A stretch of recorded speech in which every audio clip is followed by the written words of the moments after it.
Welcome everyone, this is Dr. Abdurrafi here again. So I am appointed as an house officer in the Department of Oral Diagnosis in Sindh Institute of Oral Health Sciences. So I am going to start a series of clinical case discussion, and this will be the first video, and today in this video I am going to discuss a clinical case. So just get right into the video. So the first case was a 6-year-old child came to the OPD with the presenting complaint of gum recession on one of his lower central newly ruptured incisors.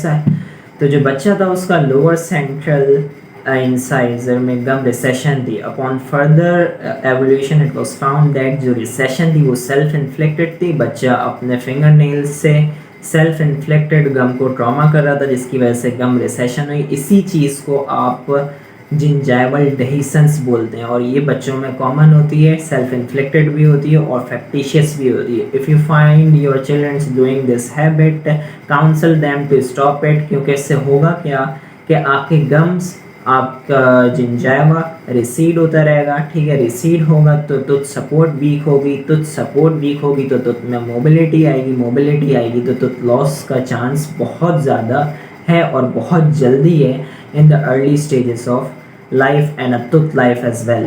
अब case देखते हैं.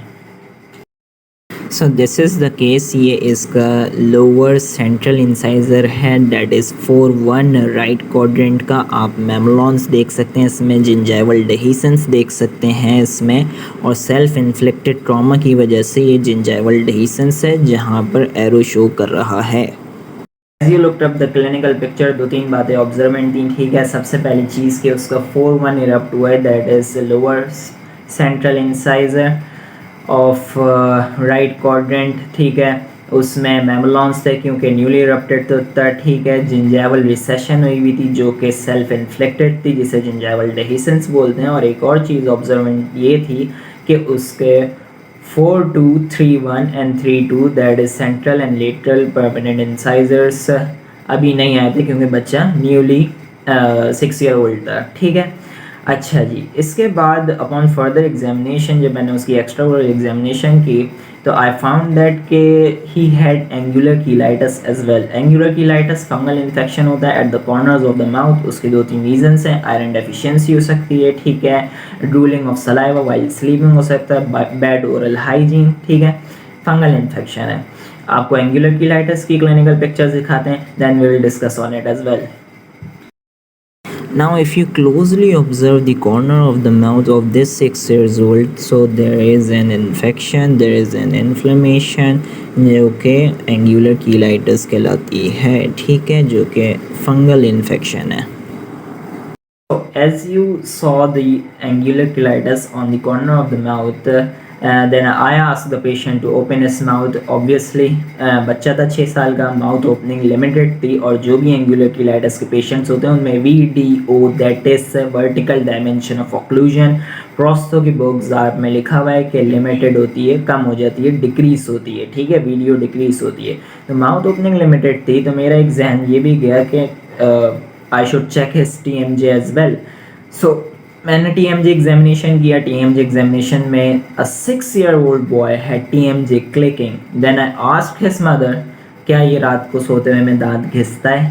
ठीक है, तो उन्होंने बोला कि ये सोते हुए में इसके मुंह से कड़ कड़ कड़ कड़ आवाज़ आती रहती है. ठीक है ना, ये मुझे सोने देता है और ख़ुद तो सोते हुए ये दांत घिस रहा होता है. सो ये पता चला कि ब्रक्सिज्म की वजह से TMJ क्लिकिंग थी. ठीक है, तो 3 डायग्नोसिस हमने की. सबसे पहले जिंजाइवल रिसेशन या जिंजाइवल डेहिसेंस जो कि सेल्फ इन्फ्लिक्टेड और फैक्टिशियस थी. Number 2 angular cheilitis and number 3 he had TMJ clicking due to bruxism. ठीक है, अब बात करते हैं ट्रीटमेंट की. अब before getting into the treatment अगर आप इसकी माउथ ओपनिंग देखें तो बच्चे की माउथ ओपनिंग लिमिटेड है. जो एंगुलर कीलाइटिस के पेशेंट्स होते हैं उनकी माउथ ओपनिंग लिमिटेड ही होती है क्योंकि वो इससे ज़्यादा स्ट्रेच करेंगे तो उनके अपर और लोअर लिप स्ट्रेच होगा और उन्हें पेन होता है, इसलिए लिमिटेड माउथ ओपनिंग होती है.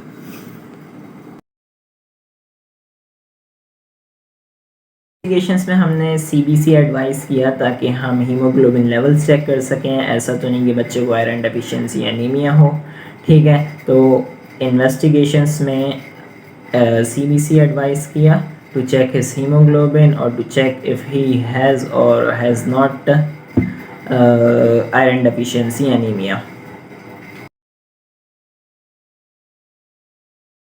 First of all gingival recession या जिंजावल डेहिसेंस जो कि बच्चों में सेल्फ इन्फ्लिक्टेड और कॉमन भी है, ठीक है, उसमें आप कभी भी सबसे पहले सर्जिकल अप्रोच पे नहीं जाते, कॉशियस अप्रोच पे जाते हैं, पेशेंट को काउंसिल करते हैं। और बच्चा ग्रोइंग एज में था और आपका जो अटैच जिंजावा होता है वो एज के साथ साथ उसकी विड्थ इंक्रीज होती है।